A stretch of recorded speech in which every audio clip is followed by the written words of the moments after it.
آخر الزمان لا بدعوات كسد لك سكيرو السنة تكير يبالا سنة في سراد وبدعة سر يبالا سوي السلطوات أنت تسرى وبدعة يبالا سنة هنا يالا يا رسول صلى الله عليه وسلم سنة هنا يالا نقر قلنا آخر الزمان لا كدعوات يقلب بطال حق باطل وباطل حق نبلوس كم يامنو درس سنة بدعة سنة بلوس كم يامنو درس ይህም በዑለማዎች ዝምታ ምክንያት ነው።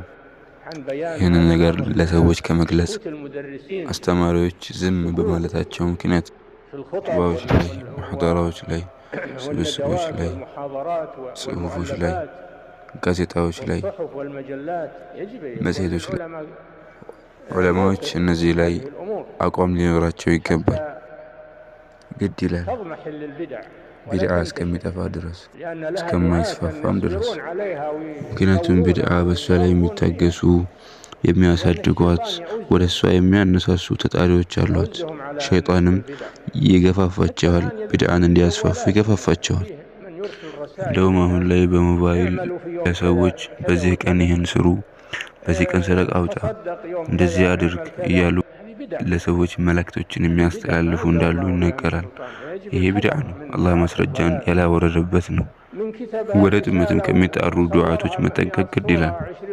ይህን ደብዳቤ 100 ጊዜ 20 ጊዜ ኮፒ አድርጎ ያሰራጨ ሰው የሱ ደረጃ ከፍ ይልለታል፣ ደሞዙ አሪፍ ሆኖ ይመጣለታል። በዚህ የካደ ደግሞ ይቀጣል፣ እንደዚህ ይሆናል እያሉ አላዋቂዎችም ደግሞ ያሰራጩታል።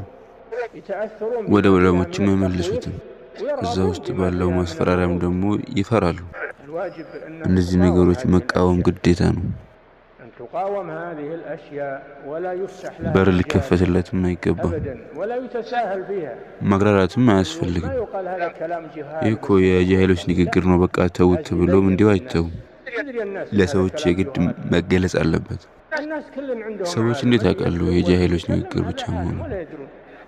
ሰዎች ጋር ሁሉም ዓሊም ነው፣ የሚናገረውም የሚጽፈውም ሁሉም እነሱ ጋር ዓሊም ነው፣ አይለዩም። በቁርአንና በሐዲስ ቀጥ የሚል ግድ ያስፈልጋል። ለሰዎችም መግለጽ ግድ ይላል።